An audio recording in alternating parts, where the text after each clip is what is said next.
I don't know, it probably will, just out of.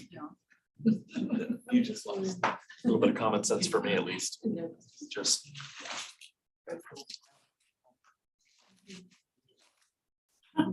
Yeah, you just. I sort of snuck in on. Yeah. Enjoy your son. My bed when I run away from Alan's house.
Usually Carolyn makes me fan her during the Please let me know. I'm just trying to go.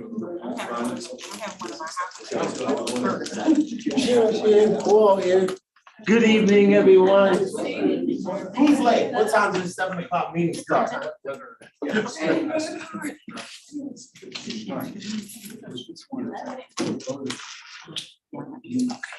it is, man of the hour.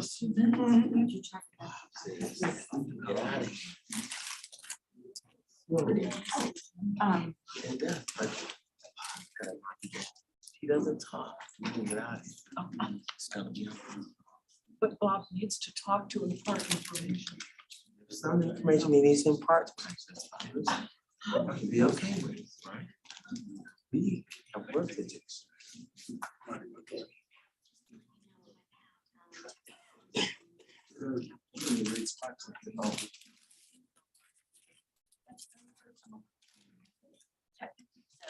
You think- oh, yeah, well, whatever is happening clears, yes.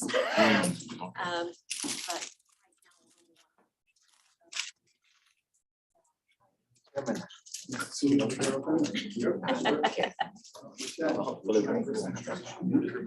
I'll let you know whenever we have it.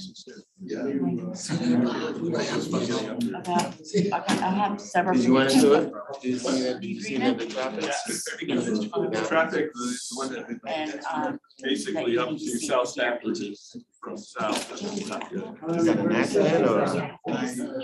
He's out today. I don't know if Good to see you, man. How you doing? I saw you. Yeah, you're looking good. Like a PRTC. So what are we, Panera Bread tonight? Panera? Sir? Yeah. I do not, like. No chicken salad sandwich. Really? That's kind of a standard. Chicken salad sandwich. Like a couple of different allergies decided, so Okay. that way we don't have to worry and mix. Oh, what's going on here?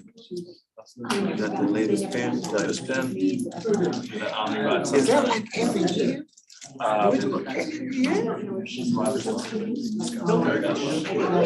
So we do to celebrate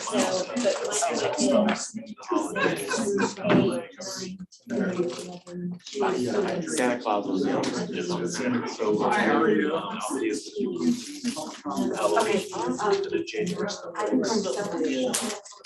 our graphic designer, I tell them it's time to start doing one, like really what you want to do once per season. So like the pot of gold, rainbow coming in. It's so that our employees can celebrate the different seasons, the holidays. Plus it's nice to get a nice little gift. It's like these little gifts, even though we had these, Yes, I am.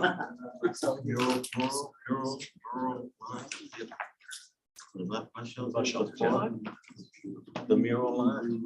We'll have some graphics on that. Of course, we have graphics for the Keep It Swing Beautiful shelters in my presentation, or just the Artists, artwork. we had 4 artists, they were like. Okay. Sure. Less is more.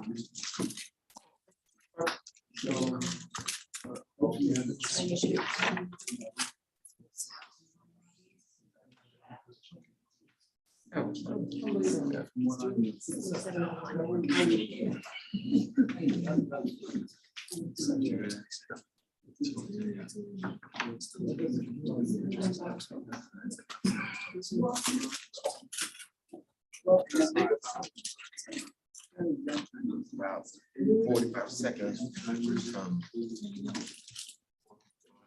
So we're just gonna hang out.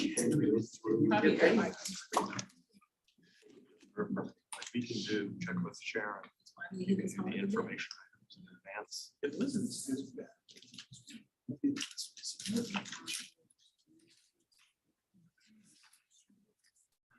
This is pretty much, yeah, we're kind of empty here. Yeah. 2 more? Okay. All right, just for public knowledge here, we're waiting on 2 more up. I think we got 1 there. Okay, we're waiting on 2 more to make a quorum so we can get started. Thank you, Ms. Barker, for walking in at that I can go back out and walk it again if you didn't. which was all for you. I feel like that, you know, if you're Gemini, you and I can handle this, we're twins.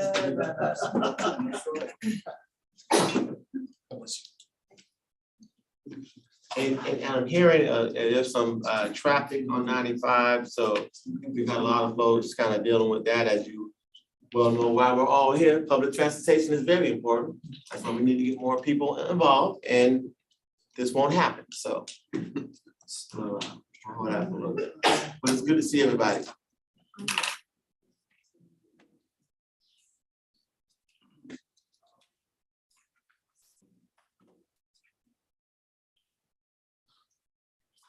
So quiet. Nothing's on. You can talk, you know, I just said a few words. Tell us how you read stuff. Is that on? It's been a good week. I've been golfing a lot. I've been golfing a whole lot. So you did take some time. I sure did. And I'm gonna take more tomorrow and more on Monday as I approach Charlotte, North Carolina, and then Savannah, Georgia. Okay. I'm going to the PGA. Here's the deal, I'm not good, but I will be there and I will golf, and it will be great. And there she is walking in, making us I got that. legit. How are you? You're on that I side. was forgetting. How's it going? Good, how are you? Good. How are you doing? Good one. Monica, you have to save the day. I have? You have walked in at the hour of the moment to make this an official quorum, for me to put this gavel in my hand, right, and you sit down, and I hit it. Ladies and gentlemen, welcome. Well, I gotta read some stuff, don't I? Yeah, so we're gonna call this meeting to order, and we are live streaming. The meeting is on PRTC's YouTube channel. This information was on PRTC's website, Facebook, and at both facilities. Okay, can we rise for the Pledge of Allegiance? Pledge allegiance to the flag of the United States of America and to the republic for which it stands, one nation, under God, indivisible, with liberty and justice for all.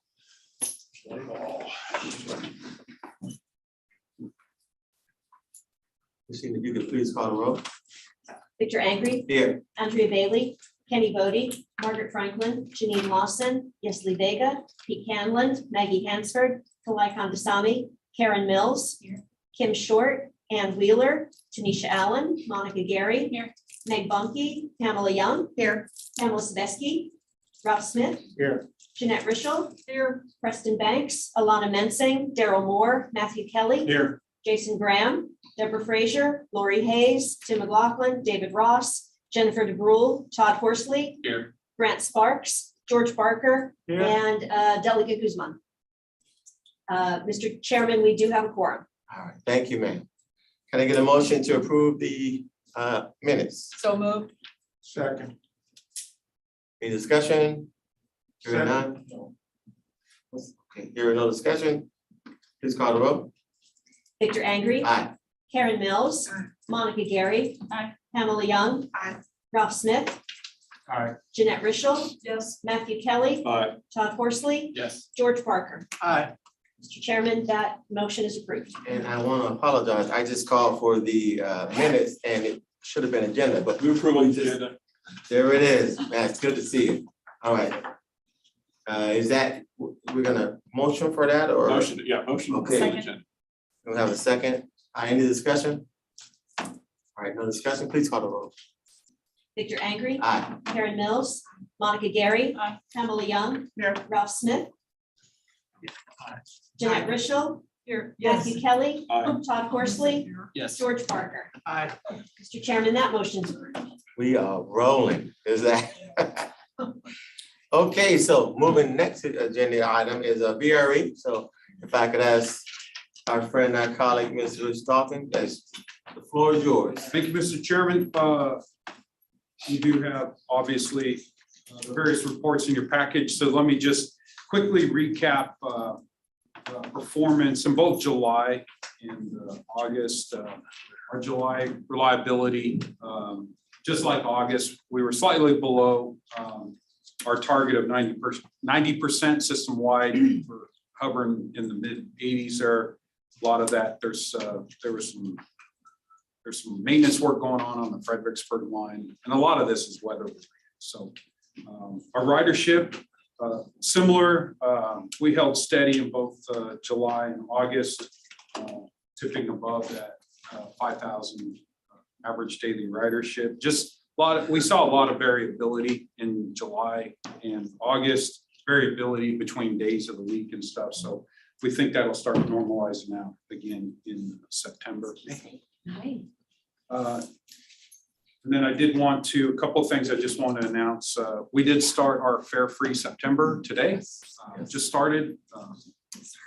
Not a whole lot to report there, other than this is day one. Actually, we don't even have the second half of the day in the books yet. So we'll be reporting out more on that. And then finally, just wanted to recognize Governor Youngkin has proclaimed the month of September as Rail Safety Month. Jim, for the past several years, rails, there's a National Safety Week in the month of September.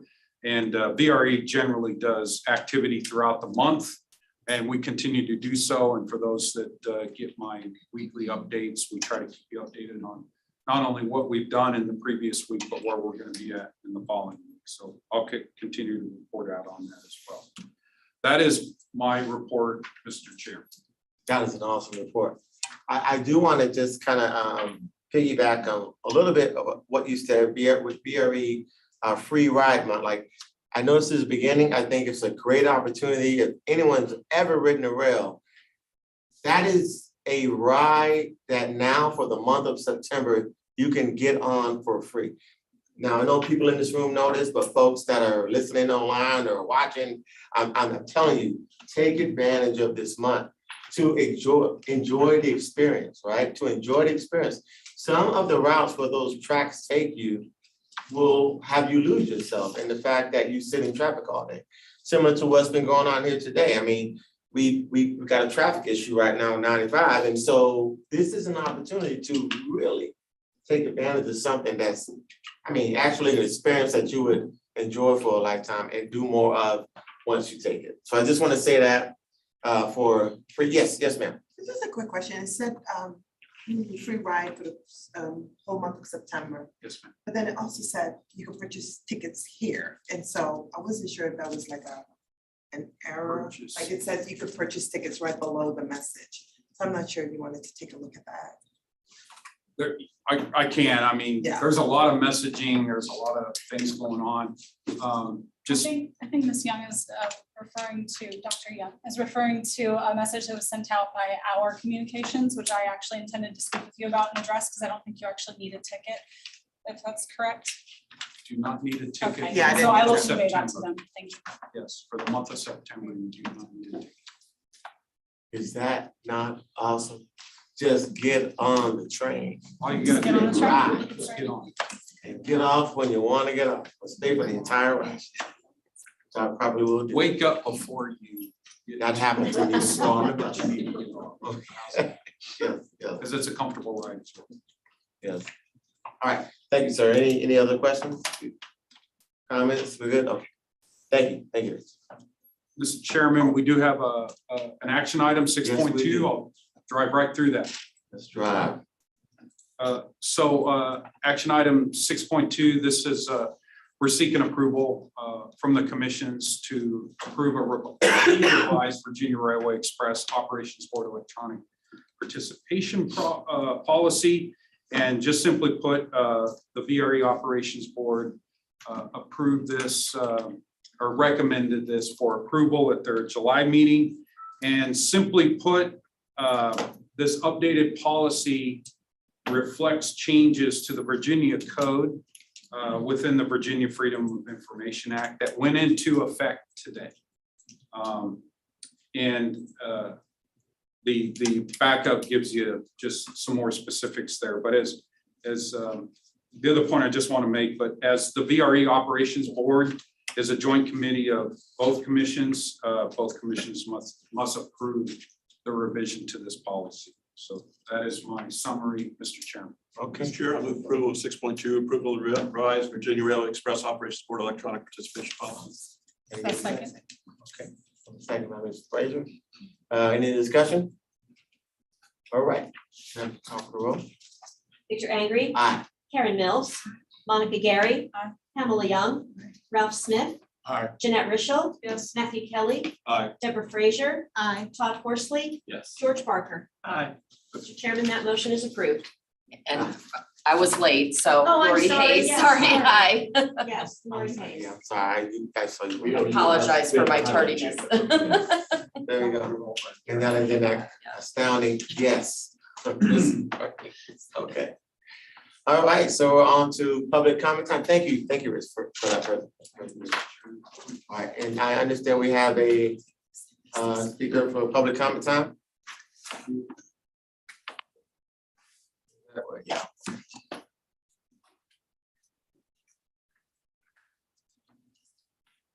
Good evening, everyone. I'm Jimmy. I'm a recent move in from California to Prince William County. So I would like to discuss, first thing I want to say about this is in particular about the OmniRide bus services.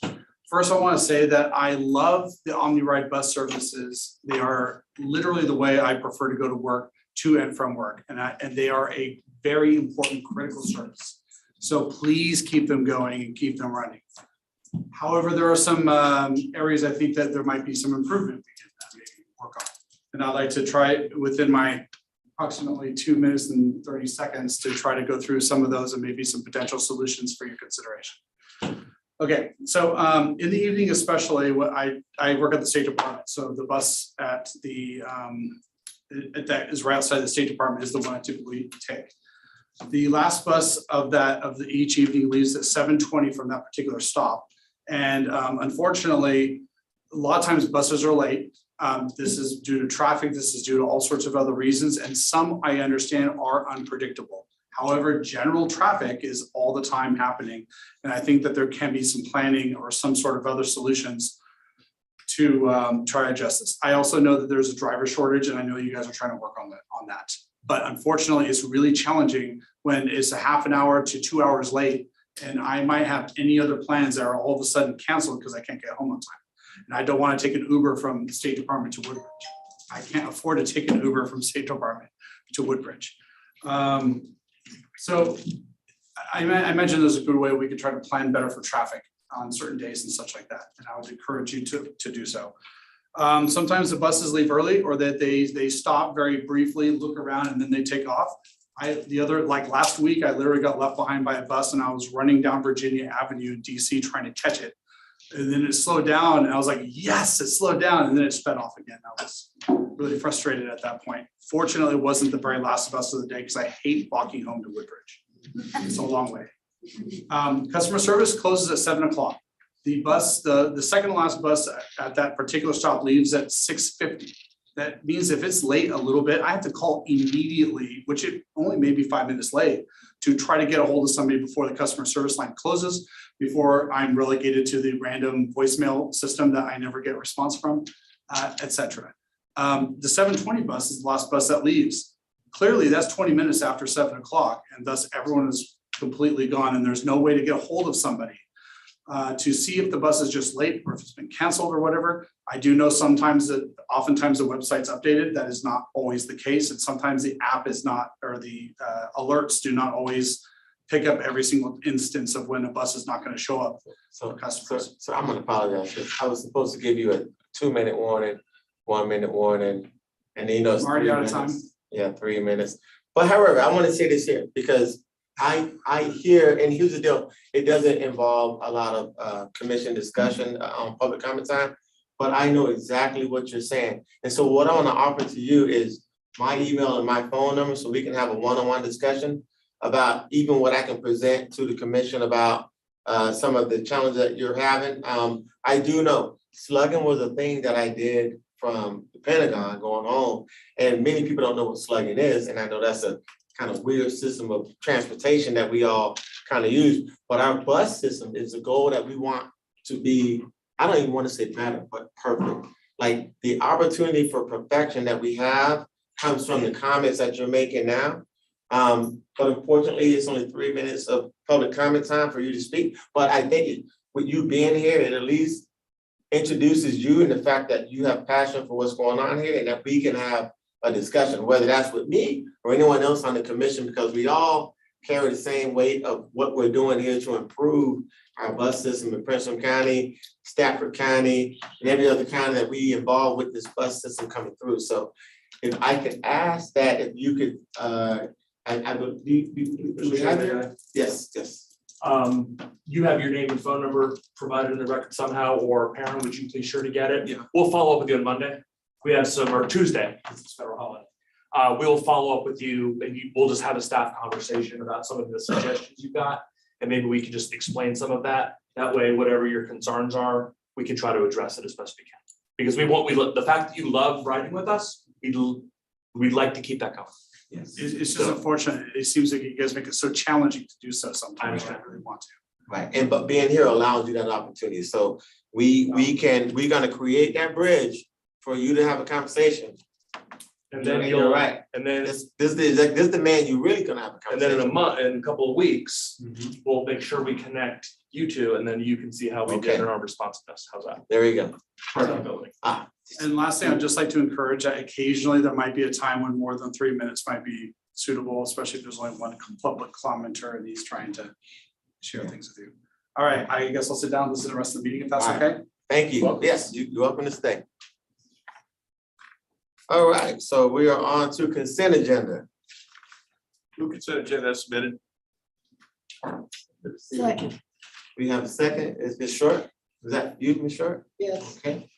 Any discussion? Ma'am, please call for the vote.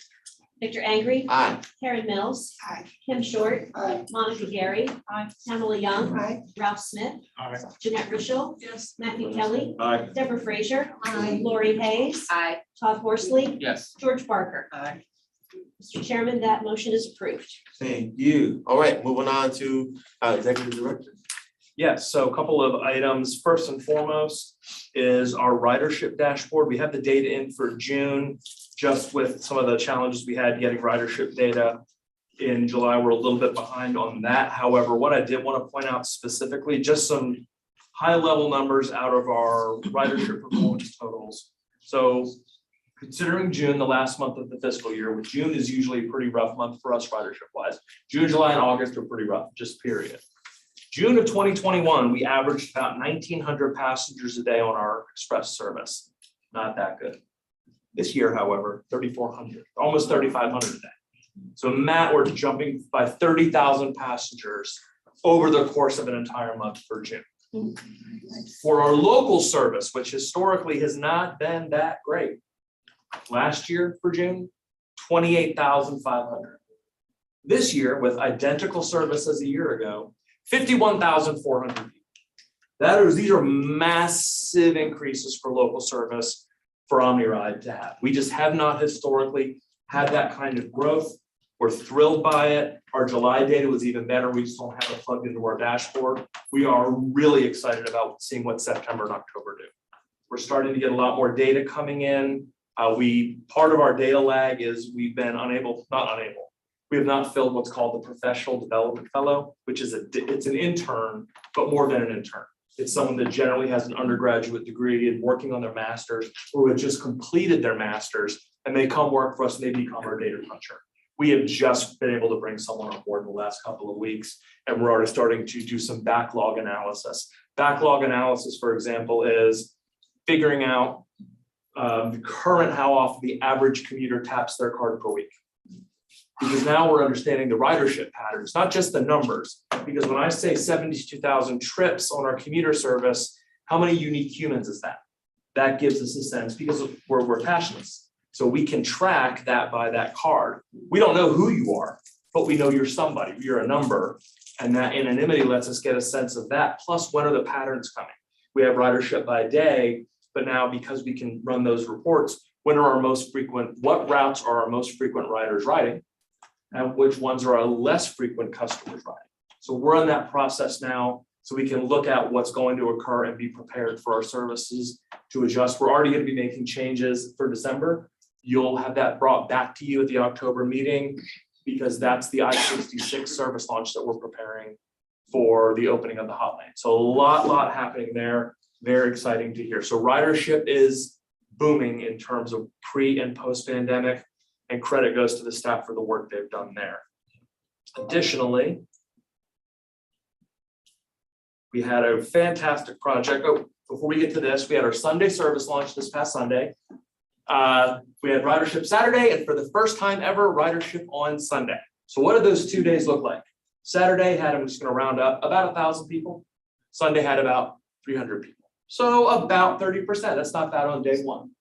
We expect over time, some of those Sunday trips to steal from Saturday, because now people don't have to run every errand on Saturday. They can run some on Sunday. They can also run errands both days.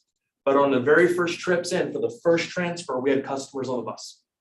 Happy customers who haven't had a ride, have been paying Uber, or having to wake up a neighbor to please drive me to work so that I can please, and not have to call a family member to come get me. So that's a big impact and a big difference. The really interesting thing that parents looked at the ridership for is on Saturday, about 1/4 of the ridership rode the route to the Metro Express service at Franconia Springfield. About a quarter, 250 roughly. On Saturday, it was almost 50%.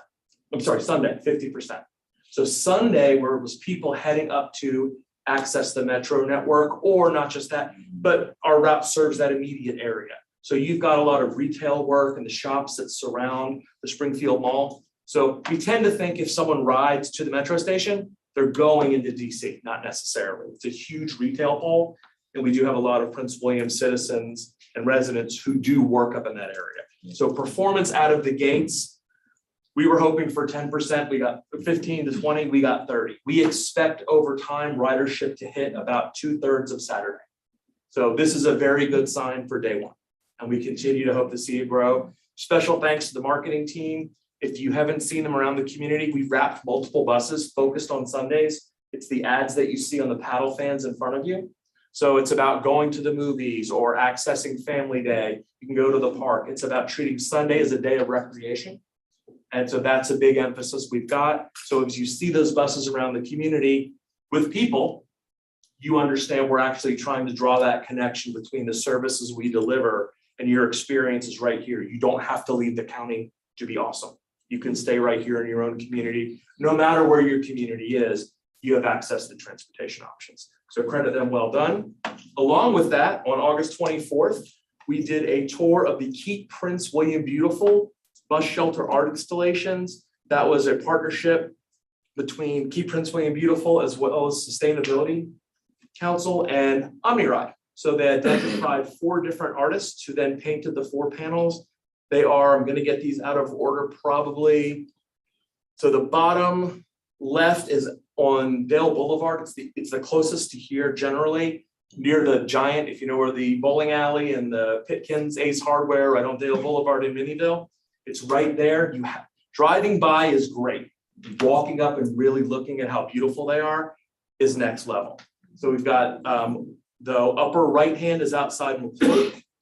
The bottom right hand is outside in Lake Ridge. Oh, do you remember the intersection? Lake Ridge and Antietam, across from Woodridge High School. And then finally on Sudley Road outside Prince William Medical Center at the hospital right on Sudley for the final one. So they all have a sustainability element, really cool, different approaches, very family oriented, community oriented. So I really encourage you, if you get an opportunity, feedback, Supervisor Franklin had a brilliant idea is since everyone couldn't get on the 24th, we may put a day on the calendar later in fall and just repeat it for the community and those who want to come back up and take a look.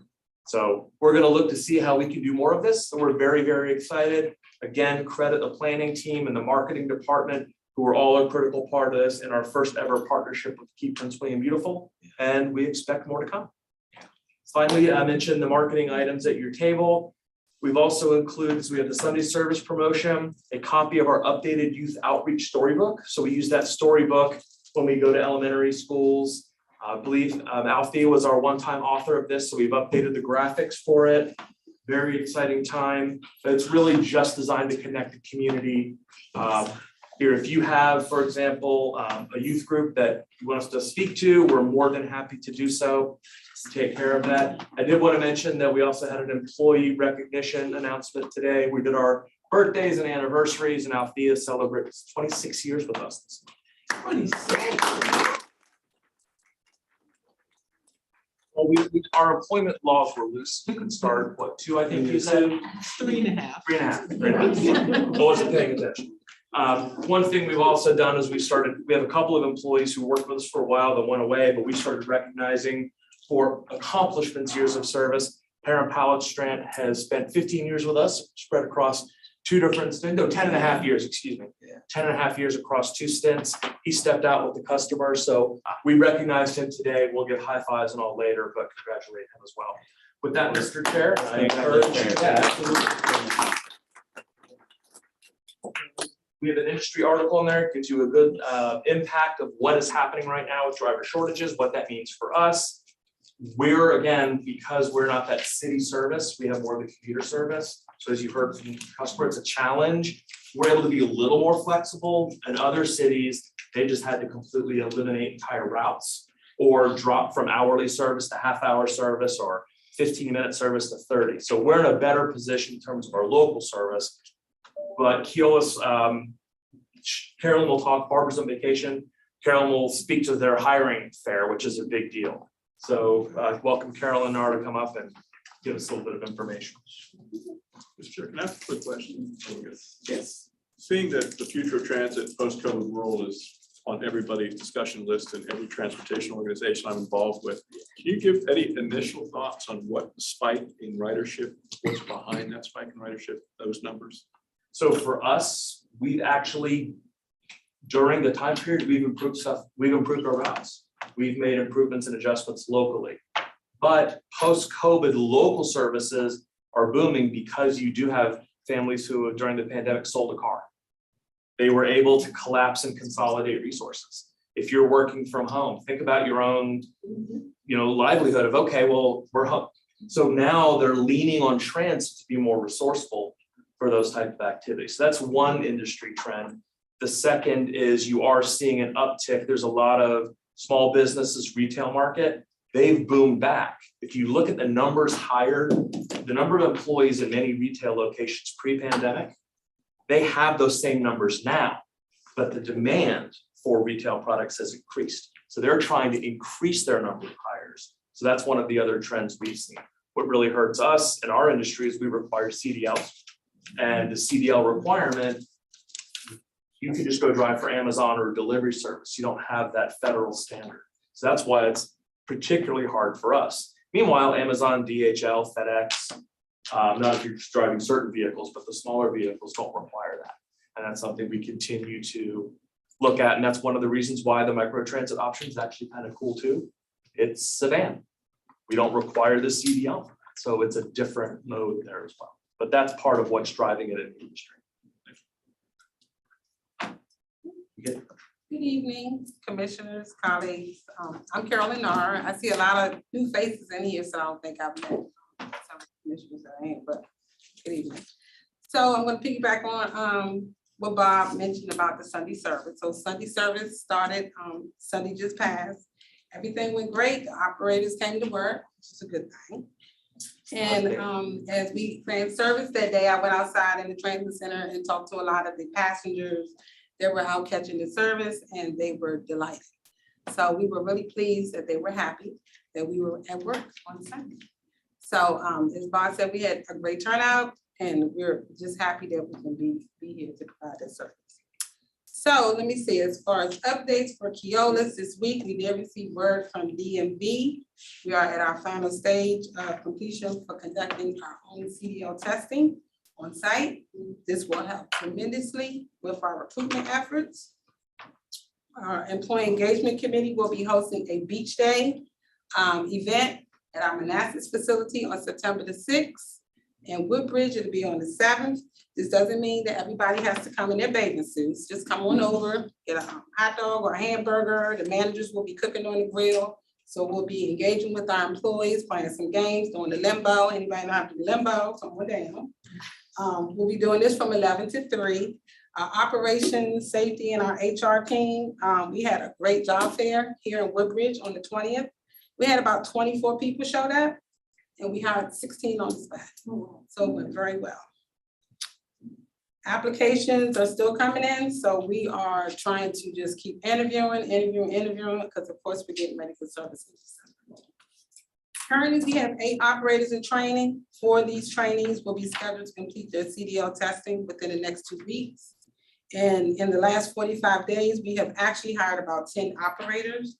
3 of these operators have been released already into revenue service. So as you can see, it's a very lengthy process when you're hiring for CDL drivers. We do have a class starting on September the 6th, and already we have confirmed a total of 7 CDL holders will be in this class. We also have 1 safety and training supervisor, a maintenance tech, and an HR clerk coming on board. Our next training class will be on 9/12, so as you can see, we know the need. We need to know the need for the drivers. So this next class on the 12th will only have non-CDL holders. So in our planning process, we know already that we will have our own certification to do testing on site. So this will help again with recruitment efforts. We recently hired 1 maintenance technician who has been assigned to work at the Manassas facility. And we are pleased to announce that our newest member to our team, Michael Harvell, is our finance manager. Not sure if everyone is aware, our maintenance manager, Tom Halleck, who is here with us tonight, will be leaving us on September the 30th to be closer with his family in Florida. As we are definitely going to be sorry to see him leave. He is working very closely with David Brown, who is an assistant maintenance manager in our Woodbridge facility. David has actually worked in the industry for about 10 years, and he's been with Keolis for about 15 months. He brings on a wealth of experience.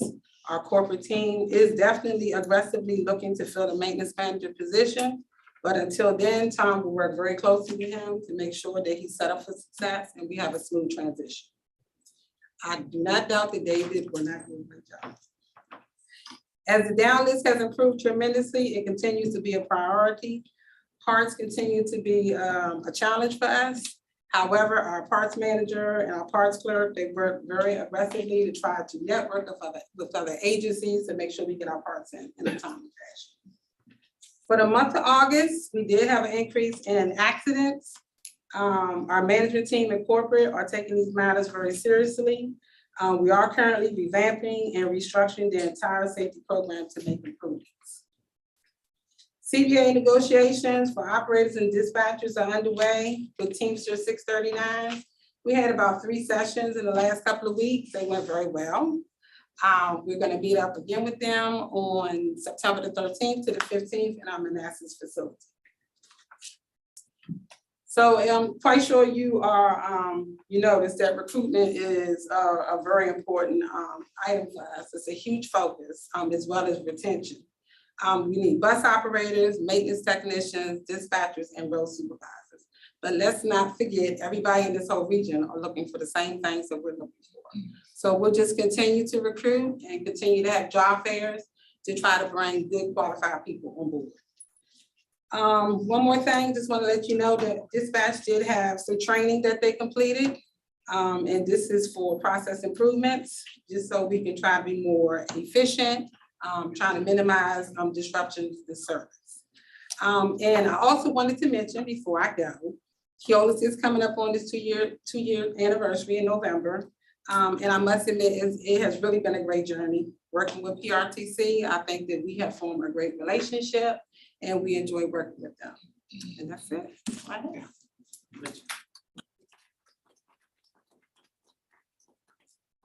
One thing I did want to mention is when we say hire on the spot, a lot of organizations did that. They did the drug test the same day. They did the background check same day. So when we say hire on the spot, it wasn't the classic conditional offer that if you jump through 5 hoops, that is what changes the game, because then they're not competing with people. People walk out the job offer in hand, ready to go.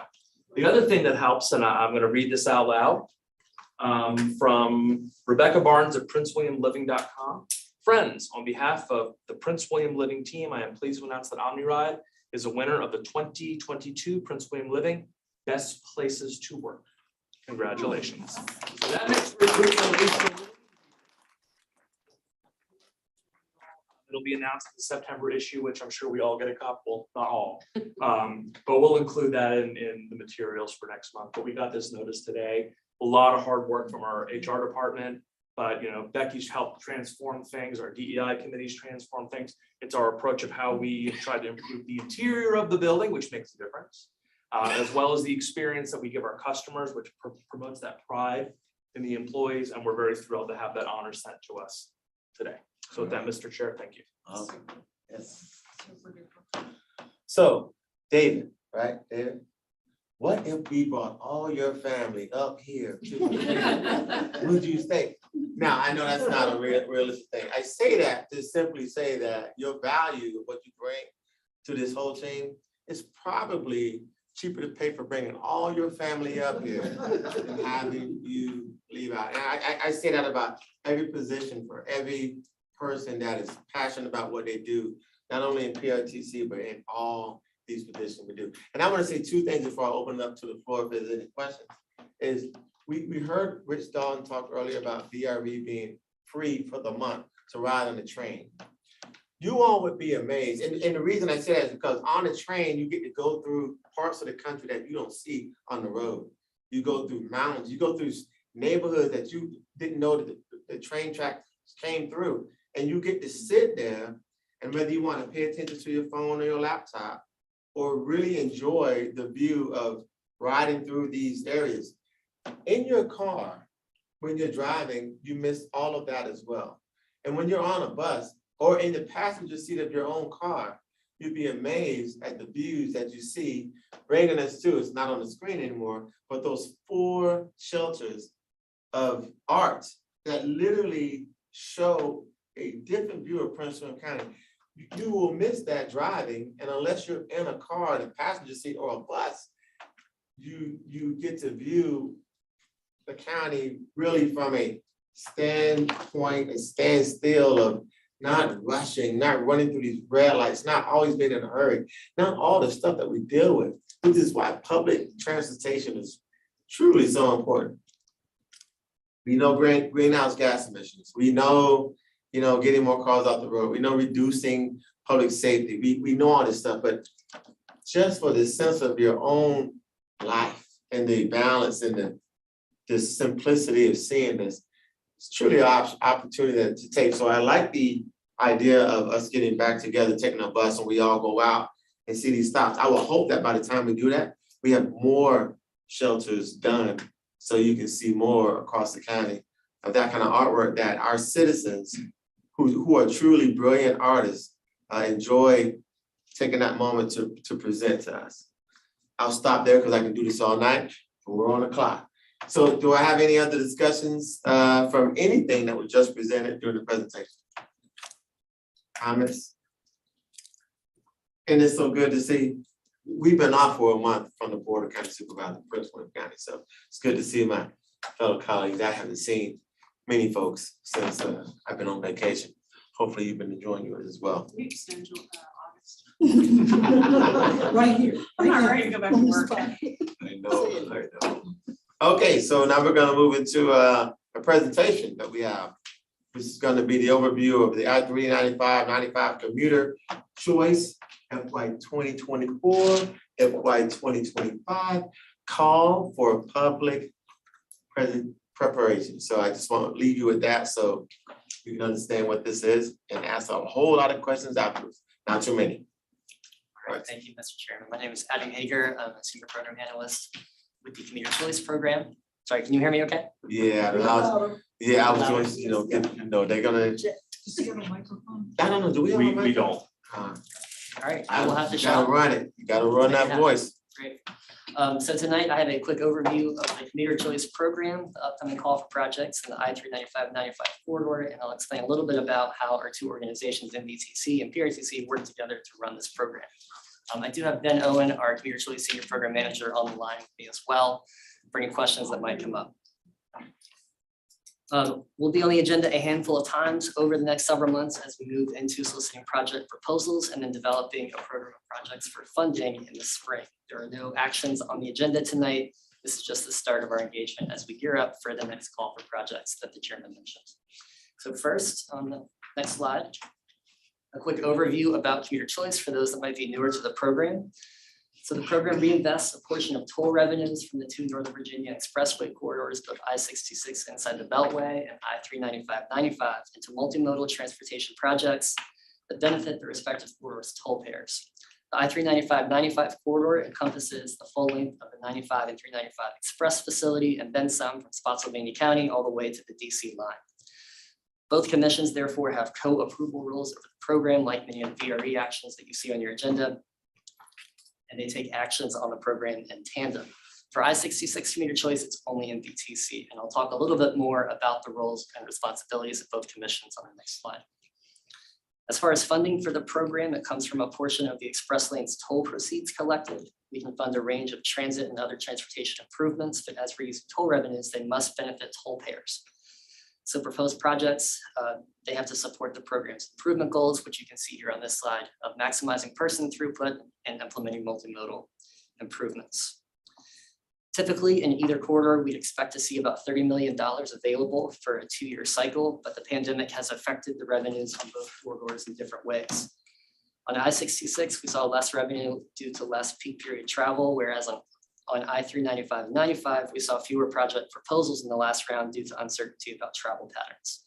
So uniquely this round, we're expecting about $45 to $48 million available for the upcoming I-395/95 round. We have started to talk with eligible applicants about capital project ideas in the corridor that they might pursue to provide long-lasting benefits to corridor commuters. Next slide. As far as roles and responsibilities, there's a lot on this slide. If you can't see it, hopefully you've got a slide with your packet, but I can answer questions as well. So first, we do calls for projects in alternating years on the two corridors. For odd-numbered fiscal years, we do a call on the I-395/95 corridor. So it being FY23 now, that is part of why I'm here tonight. As far as the structure of the program framework, commuter choice is a Commonwealth regional local partnership. The Commonwealth established the program through a memorandum of agreement with MDTC and PRTC that outline key roles and responsibilities. So starting at the top of the chart here on this slide, the Commonwealth of Virginia has final approval authority for each slate of projects selected by the commissions. This usually happens in June, concurrent with DRPT's 6-year improvement program adoption. The Commonwealth is also responsible for receiving and distributing concessionaire payments via VDOT to DRPT and NVTC. Moving down the chart here, the two commissions are responsible for adopting program policy, project selection, and submitting an annual report, which we're working on right now, to the CTV each year. For I-395/95 cycles, the commissions take actions in tandem. One item to highlight here on this slide is the Joint Commission Working Group there toward the bottom. This group serves as an intermediary between the full commissions and program participants. The membership consists of 3 members from each commission that represent jurisdictions on the corridor. The group meets in advance of major actions by the commissions to discuss and deliberate what will be coming forth for consideration by the full commissions, for instance, policy changes and draft project selections for funding. The members for this year are from NVTC, Commissioners McKay, Bagley, and Garvey, and from PRTC, Allen, Baudier, and Rischel. Day-to-day management of the program is handled by NVTC staff per a separate MOA between the two commissions for 2 reasons. 1, PRTC is an eligible applicant on the corridor, and 2, we also manage the I-66 commuter choice program. And we try to be as consistent as possible between the corridors in terms of policy and approach. Finally, at the bottom, if we could go back to that slide there, the recipients are in charge of proposing and also carrying out projects, and they have some reporting responsibilities under the program framework. Briefly, just looking back at the last cycle on the I-395/95 corridor, this shows the projects that were approved in 2021. We have seen several strong performers so far. The commuter bus services in this quarter have performed well as congestion has rebounded, especially the 2 OmniRide routes that began in Stafford County that were started with commuter choice funding a few years ago, as well as the Dash all-day service improvements further to the north in Alexandria. We are trying to spur more capital project proposals, in part because we can allocate a maximum of 50% of funds transferred to us to transit operations. Looking ahead to next steps this fall and into next spring, The Joint Commission Working Group and the Program Advisory Committee, which is a similar body, but just for MVTC, will meet on September 15th, but separately, and will review minor proposed policy changes to the program. Joint Commission Working Group meets virtually at 4 p.m. and will receive a more detailed briefing on steps and timeframes for the call for projects this fall. And the Program Advisory Committee will meet virtually at 5 p.m. and receive updates on other program areas at MVTC as well. In October, both commissions will receive a briefing on the call for projects, proposed policy changes, and we will ask for approval for the FY22 annual reports for submission to the Commonwealth. Later in November, we'll seek adoption of any policy changes and approval to start the call for project cycle. Next spring, both the Joint Commission Working Group and commissions will receive regular updates throughout our program development process. Applications will be due in late January. Key components of our process thereafter will include eligibility review, the technical evaluation process, public comment, and in June, approval of the program projects by the commissions and the CTP. So I know that's a lot of information all at once, especially for those that are newer to the program, but with that, I'm happy to take any questions, Mr. Chairman. Yes, all right. Well, thank you, Adam. I will say, I listened to words, so, well, I know it says 30 million, for this fund. I heard you say 45 to 48, maybe the starting. I'm gonna go with the 48. Because it maximizes these millions of dollars that we have an opportunity to present forward, ideas, concepts that can be fully funded that will help our bus commuter transit. I think that's a huge opportunity. I don't know if it's been here before. I'm new to this, but I haven't been chair over the last how long we've been here. But I think this is an opportunity for all of us to have some real discussion about ideas, plans that we may have for our jurisdictions that really can affect bus rapid transit and be fully funded by this program. So I'll stop there and open up for any questions from the floor. Okay, here and now I have 10 more. No, I don't have 10 more. Okay. Listen, thank you very much for that presentation. I will say that all of your inboxes have the slide presentation. So if you can go through that this evening or over the next week, a couple of weeks, please feel free to reach back, to Adam, his team, and us here and have discussions about anything you have a question on. Okay, thank you, sir. All right, so we have a couple of action items. Yes, sir. The first one is to purchase the specialty vehicles or the vans for the micro transit project. So we kind of need those. So now they're budgeted approved. We had planned on purchasing them through the LONO grant. That did not get approved. I think only 2 programs in the entire state had their application fulfilled. So hyper competitive program, $1.2 billion in requests, 7.6 or in funds available, 7.6 billion in requests. So maybe next year, because they got funding this year, it'll be our turn next year, hopefully. So with that, Mr. Chair, and if you'd like, I can cover the second item while we're here. Is that, yeah, let's do that. Let's go to the second. This one's very straightforward. If you recall, the last meeting, Ms. Pandak read and changed the amendment of the bylaws for second reading. So do we have to formally read that? You have the bylaws before you. I think we can talk through any changes, discussions right now, and then it's ready to be voted upon. And this is specifically to adjust our bylaws to conform with the new changes passed by the General Assembly in relation to potential for remote participation outside of emergency sessions and other plenary changes, I guess we should say. But those were all discussed at the last meeting and are all in your packet for adjustment to the bylaws. So, Mr. Chair, together or separate, happy to answer any questions. So can we do both of those as one motion? Or You can, yes, sir. okay, so can I get a motion on? So moved. Second. Okay, I've got a motion properly seconded by Matthew. We need a discussion Which one, on which? on either Oh, if we okay. wanna. Yeah. Yes, ma'am. Yeah, Yes, Chair ma'am. Angry, I just wanted to take the opportunity to again thank the PRTC staff for the slow rollout of the entire micro transit initiative. It gave residents a lot more information. It helped people with doubts to become more comfortable with what's going to happen. So thanks to staff. That's really good, because I know we had discussion about that. And the slow rollout. So that's Okay, okay. really good. I love that. Thank you for making that comment. Mr. Chairman, Yes, ma'am.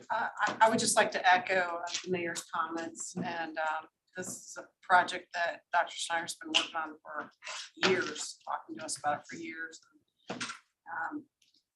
I do have something to bring to your attention, remind me afterwards, related to the micro transit and a user of it who's blind. I believe we've already received a message from Okay, Mayor Vice Mayor Sabesky, okay, and we'll capture that. I think we've already resolved it. okay, great. Love it. Any other comments, discussion? Okay, call for the roll. Victor Angry, Aye. Andrea Bailey. Aye. Janine Lawson. Aye. Yesli Vega. Aye. Karen Mills. Stay. Kim Short. Aye.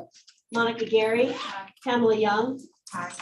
Ralph Smith. Yes. Jeanette Richel. Yes. Matthew Kelly. Aye. Deborah Frazier. Aye. Lori Hayes. Aye. Todd Horsley. Yes. Delegate Guzman. Aye. George Parker. Aye. Karen, you're still on. Wait a minute, this is popping out everywhere. Like, So. I'm good. You still have I just missed all of this. Thank you. Good evening, Mr. Chairman. I apologize. The speaker emailed me this afternoon that I'm reappointed. Yes, outstanding. But I want to thank Christina because she did the follow-up. So I appreciate it. I'm going to thank our attorney. Okay, thank you. You're here, we're glad you did. Thank you. Mr. Chairman, that motion is approved. Yeah, thank you. That was really good. I mean, it's great to see and great to hear. So I'm sorry, and I'm standing right here. Sir, The door is right there. sir, I now. got nothing but love for you. I totally do, because I missed both of them. Okay, so that motion has been approved, so we're good. And we do my time. So we've had a great run at this for this 1 year. We've done a couple of interesting things with our meetings. We had the one in Roanoke, was that Roanoke? Yes, we just went down for PTA. Which was kind of cool to go down and understand the bus system and meet all the players. And so December 1st, the meeting will be at the Western facility at 7:30 p.m. And it's because Prince William County Chamber, we're gonna be hosting their, what is that called? Business after hours event there. And so we're gonna actually include chamber members into our meeting that we'll have on that Western facility. I know we've all toured it. I think it's gonna be a great opportunity for us to go out and see the western side of how we do business in the county from that facility. And that's just gonna be a great opportunity. So PWC Chamber of Commerce event also at the Western facility on December 1st from 5 to 6:30 p.m. Then we'll jump right into an hour later into our meeting at the facility. So just prepare you for that. Hopefully you've all gotten the word now. If you have got any questions, reach back out to that guy. Yeah. For that one over there, and we'll all. We're formally announcing tonight.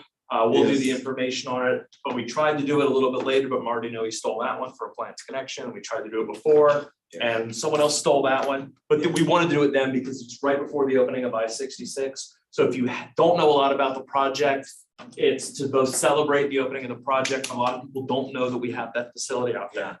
And it's Doan Drive, if you know where Elite Shooting Sports is, or if you know where they built the new firehouse right there, it's right in that area. So it's 66-234 in that part of the world. We'll have plenty of information available and it'll actually be a lot more reliable to get there than I-95. It's gonna be closer for probably most of you. It'll be further for almost everybody. Yeah, and that's okay. I don't mind going, because this is very close to me. I don't mind going on the west side, I think. Mr. Chairman. Yes, ma'am. I would also say for those of you in the region that may not be as familiar with Elite, it's, if you've gone to Jiffy Lube Live, for the, I guess I'm looking over here, it's kind of in that area to give you more About proximity. 10 minutes from there with traffic, which will improve when they get the bridge finished. Thank you. And then. And lastly, I'll say, so our legislative committee, we need volunteers for the legislative committee. Now, I think it's 2, 3. Generally, it's anyone can participate, but what we like to do is this is in terms of our state level agenda. It gives me a couple of elected officials to bounce ideas off of. Past participants have been Supervisor Lawson, Mayor Rischel, Delegate Guzman. Usually just guidance there, because formally you guys end up voting on some of the stuff, so we more bounce ideas off of you. But it's in the developing that agenda so that I'm not doing it in the vacuum. And then it allows, you give us some perspective, that way what we bring back to the commission. Historically, we start this in November, October, November, but we want to get a little bit ahead of it just to give plenty of time with the ramp up and everything going on, so just good opportunity. So speaking of time, are we wanting them tonight or some time to, like a month or? How about expressing interest to you over the next Do you want to month? volunteer? Do I want? No, are you? Oh, yeah, we're asking for volunteers. We're begging for Close this out volunteers. tonight. Volunteer. Okay, I got 1 volunteer. 1, 2, 3. I have 3 volunteers. Are we doing? So is 3 good? I have 4 volunteers. Okay. This sounds like an auction. Five. I got 5. How many do I need? Do you want? You have- So just to help Christine out. Yeah. Supervisor Gary, Supervisor Young, Delegate Guzman, Supervisor Bailey, and Mayor Rischel. And we're good? Yeah. Do I hear any more? Don't hear any more. Any more volunteers? Volunteers? Okay, so. And I handle the majority of the legwork in terms of logistics. Generally, the committee will meet for like 30 minutes prior to this commission meeting to if there's any formal adoption, but most of it's done by email. There's just no formal meeting. It's just I send the stuff out, I get feedback, and then it allows us to get it vetted and a good package before we bring it before the body for formal adoption, hopefully in November. Historically, we've done it in December, and then we have to turn around and do another meeting right after. It's a bit chaotic. That's why we want to get a little bit ahead of the curve and possibly have this done by November.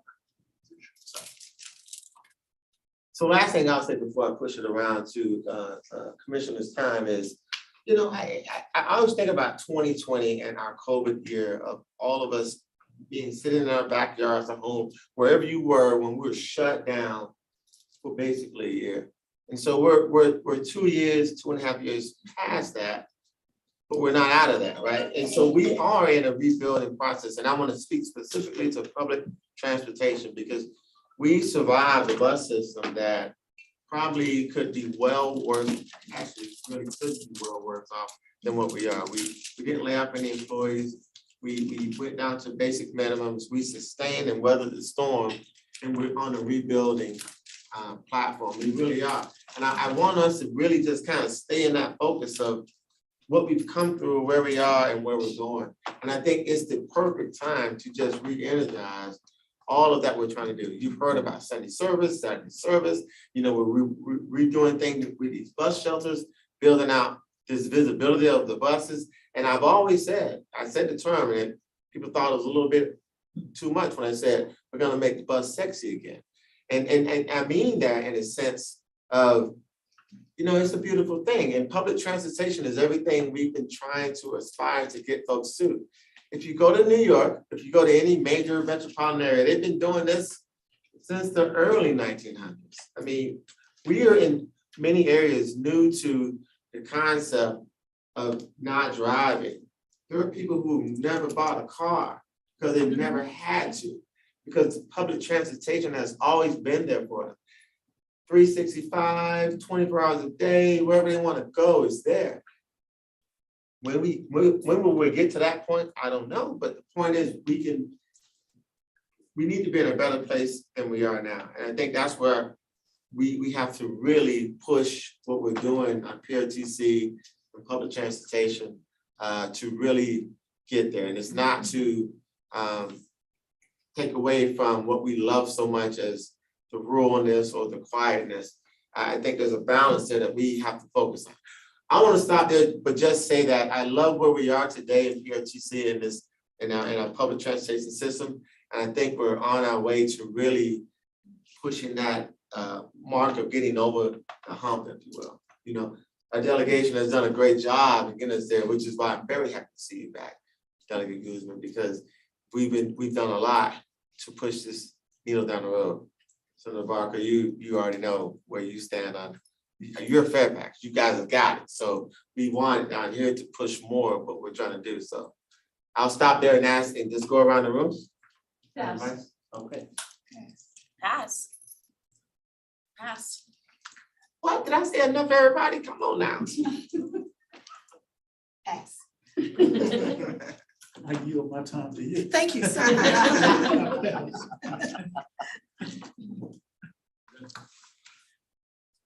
Apologize for being late. No, I'm glad to be back.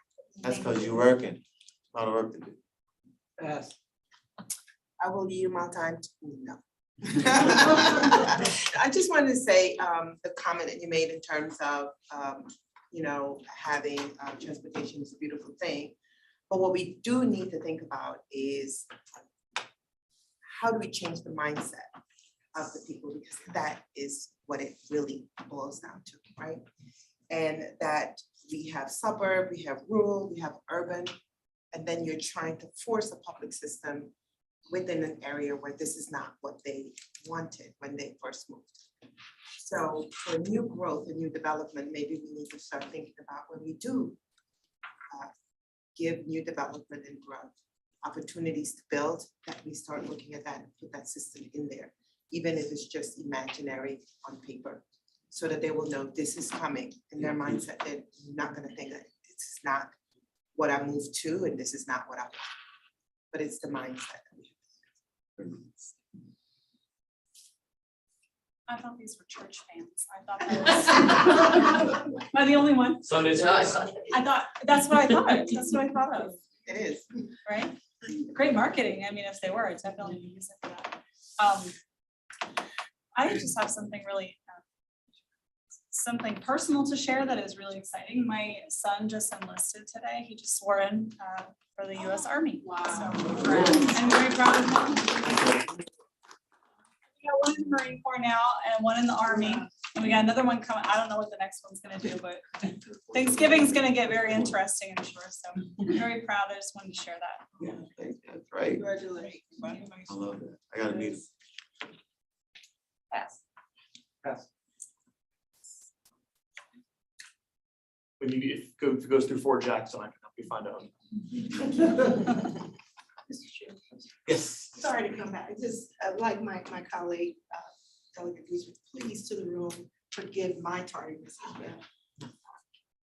Please forgive me, so I just want to say that to you, Listen, to my listen, colleagues. I feel, because one thing we all know about this commission, we all have, we work hard, we got other responsibilities, so I just thank you for being here, right? So thank you all for being there, and I apologize for missing you, because I missed y'all coming in. Okay, all right, well, I think that gets us out of here, it's not record breaking. Motion adjourned. All right. All right. All right, motion to adjourn, we have properly second, all those in favor? Aye. All right. We are adjourned. Seems like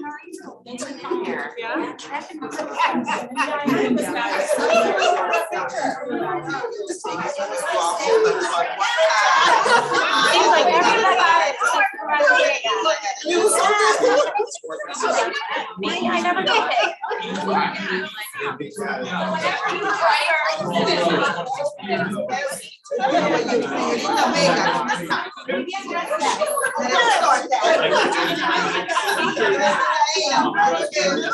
Black.